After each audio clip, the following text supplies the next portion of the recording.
सुरेन उप्पल हूँ और suo world, suo global और सुओ लॉ फर्म का मैं प्रमोटर हूँ। पेशे से मैं सुप्रीम कोर्ट में लॉयर हूँ और ना केवल इंडिया में बट इंटरनेशनली काफ़ी कंपनीज कॉरपोरेशंस के लिए काम करते हैं हम और ग्लोबल प्लेटफॉर्म पे काम करते हैं। हमने इस नए प्रोजेक्ट्स को लॉन्च किया है इंडिया में। इसका पर्पस लॉन्च करने का है कि इंडिया में जो लोग हैं वो ग्लोबल सिटीजन्स बन पाएँ। व्हेन आई से ग्लोबल सिटीज़न, उसका पर्पस ये है कि हम काम के लिहाज से, रहने के लिहाज से, जीविका के लिए, केवल पढ़ाई के लिए नहीं, हम इंडिया में रहते हुए दुनिया में कैसे ग्रो कर सकते हैं उसका आंसर हमने दिया है या कोशिश कर रहे हैं कि हम इम्प्लीमेंट कर पाएँ इंडिया के अंदर। इंडिया में बहुत यूथ है, टैलेंट बहुत है, इंडिया के अंदर स्टार्टअप कंपनीज बहुत ज़्यादा हैं और इनका स्कोप है कि ये दुनिया में जाके काम भी कर पाएँ, स्टार्टअप वेंचर स्टार्ट कर पाएँ और इंडिया से निकलने के बाद उनको लीगल तरीका जो मिलना चाहिए, अपनाना चाहिए कि वो कुछ पैसे के साथ दुनिया में इन्वेस्टमेंट करके वहाँ के सिटीजन बन पाए। इंडिया से बाहर निकलने के बाद फॉरेन कंट्रीज से सपोर्ट लेके वहाँ पे स्टार्टअप्स बना पाए। इसके लिहाज से हमने दुनिया में लगभग हर एक डेवलप्ड नेशंस, अभी हमारे पास 15 कंट्रीज़ हैं जिनके साथ हम टाइप्स कर चुके हैं, जहाँ पे हम स्ट्रैटेजिकली लॉ फर्म्स के साथ और इंक्यूबेशन सेंटर्स के साथ हमने रिलेशन डेवलप किया है कि चाहे आप यूएस में बात करें, आप ऑस्ट्रिया में बात करें, आप जर्मनी के अंदर बात करें, इटली, स्पेन, पुर्तगाल, आयरलैंड, इन सभी कंट्रीज़ के अंदर हमने कोशिश की है कि हम लीगल तरीके से जो बेस्ट सॉल्यूशंस हम दे सकते हैं इंडियन कम्युनिटी को वो दे पाए और एक भी पैसा गलत इस्तेमाल में नहीं लाना है, ना गलत किसी को पैसा देना है और ना किसी से गलत एक्सपेक्टेशन रखने हैं। टोटली लीगल ढंग से काम किया जा सकता है। देखिए, ये हमारी जो लैक ऑफ नॉलेज है लॉ को लेके, वो एक सबसे बड़ा इम्पिडिमेंट है। इंडिया में इमिग्रेशन लॉ बिल्कुल ख़त्म है ही नहीं, इंडिया में पनप ही नहीं पाया। और इंडिया में मुझे नहीं कहना चाहिए बट बहुत से बिजनेसेस ऐसे हैं जो फ्लाई बाय नाइट ऑपरेटर्स हैं, जिन्होंने इमिग्रेशन के कंसल्टेंट हैं, वो इमिग्रेशन के नाम पे, एजुकेशन के नाम पे इंडिया से बच्चों को बाहर ले जाते हैं, प्रलोभन देते हैं कि वहाँ जाके वो ये काम कर पाएंगे, ऐसी उनकी ज़िंदगी होगी।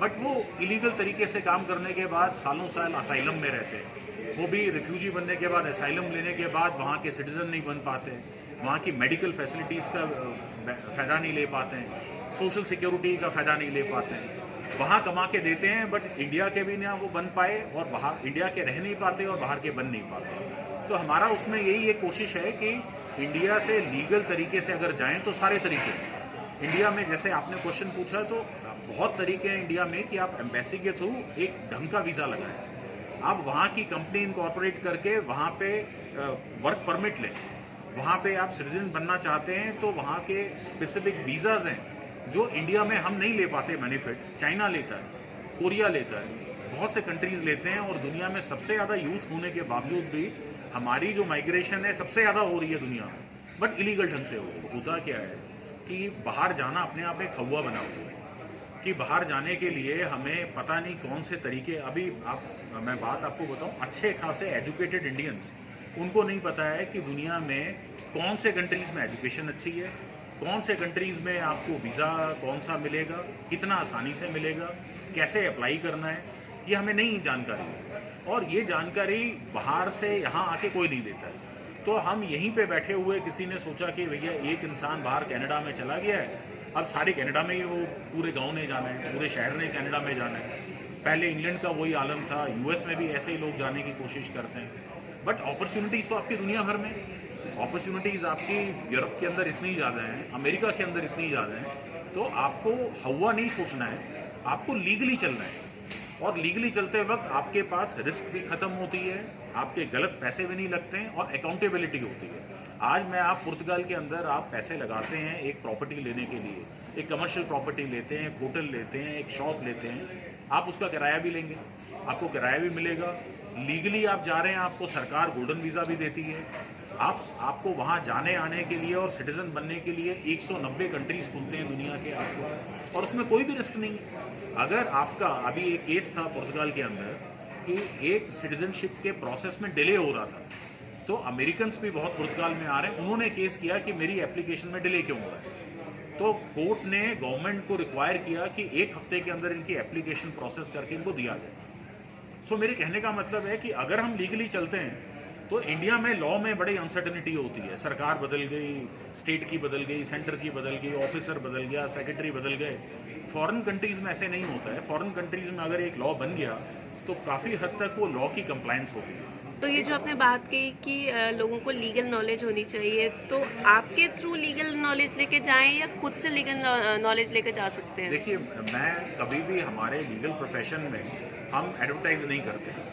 तो हमने आज तक, मेरा जो ऑफिस है वहाँ पे मैंने ये नहीं लिखा आज तक कि एडवोकेट मैं बैठा हूँ वहाँ के अंदर। तो हमारा मकसद कभी भी नहीं होता कि हम ये कहें कि अब हमारे पास और हमारा ही लॉ है। लॉ तो देश दुनिया में हर एक देश का अपना लॉ है और वो सबके लिए बराबर है। जो इंसान लीगली जाएगा, उसको तरीका पता हो, वेल इन्फॉर्म्ड हो, वो आदमी इस दुनिया के जो फ्रेमवर्क है, लीगल फ्रेमवर्क का फ़ायदा ले पाएगा। अगर हम हैं तो हम तो कह रहे हैं आप हमारे पास आएँ। हमारे जैसे और 10 कंपनियां और ऑर्गेनाइजेशंस खड़ी होनी चाहिए इंडिया में, जो इंडियन यूथ को दुनिया में काम करने का एक अच्छा, रिस्पेक्टेबल और रिवॉर्डिंग ज़रिया बना पाए। तो ये जो लोग वीज़ा वगैरह लगवा कर देते हैं, इनके बारे में आप क्या कहेंगे? क्या ये नॉलेज नहीं देते हैं लीगल बातों की? नहीं, देखिए, लॉ की नॉलेज तो बिल्कुल नहीं होती है। वो तो मैं विद ऑल कॉन्फिडेंस कह सकता हूँ, क्योंकि एक वीज़ा को अप्लाई करना, वीज़ा लगवाना, ये अलग चीज़ है। बट मैक्सिमम वीज़ाज़ ये होते हैं आपके टूरिस्ट वीज़ाज़, कई बार बिजनेस, स्कूल और ट्रैवल के वीज़ाज़ होते हैं, ये जनरली वीज़ाज़ होते हैं, या पीआर के कुछ वीज़ाज़ होते हैं। बट अब मैं अगर बात करूं कि आपको एंटरप्रेन्योरशिप का वीज़ा चाहिए, आपको सेल्फ एम्प्लॉयमेंट का वीज़ा चाहिए, आपको कंपनी इनकॉर्पोरेट करके वहाँ पे जाना है, उसका वीज़ा चाहिए, इंक्यूबेशन सेंटर में काम करना है, तो ये सारी चीज़ें जो हैं, this are super specialised areas, जहाँ पे जब तक मैं भी अगर बोलूँ कि मैं दिल्ली में अपने ऑफिस में बैठा काम कर पाऊँगा तो वो इम्पॉसिबल है। हम जब तक ग्लोबली बेस्ट ऑर्गेनाइजेशंस के साथ टाई अप करके उनके साथ काम नहीं करेंगे तब तक ये पॉसिबल नहीं। मेरा देखिए मैसेज एक ही होगा आवाम के लिए, चाहे वो पैसे वाले हों या ना हों। दुनिया में अपॉर्चुनिटीज़ की कोई कमी नहीं है, बट उन अपॉर्चुनिटीज़ को कैपिटलाइज करने के लिए, हासिल करने के लिए इंसान लीगल तरीका अपनाए और इंडिया को खोए बगैर, इंडिया को पीछे छोड़ने की ज़रूरत नहीं है। इंडिया के रहते हुए आप दुनिया में जो आप हासिल करना चाहते हैं, चाहे वो पैसा हो, रिस्पेक्ट हो, एजुकेशन हो, करियर ग्रोथ हो, अच्छा लाइफस्टाइल हो, वो सारी चीज़ें हासिल कर सकते हैं। और ये हम कोशिश कर रहे हैं कि हम जितने लोगों को ये दे पाएँ उतना दे पाएँ।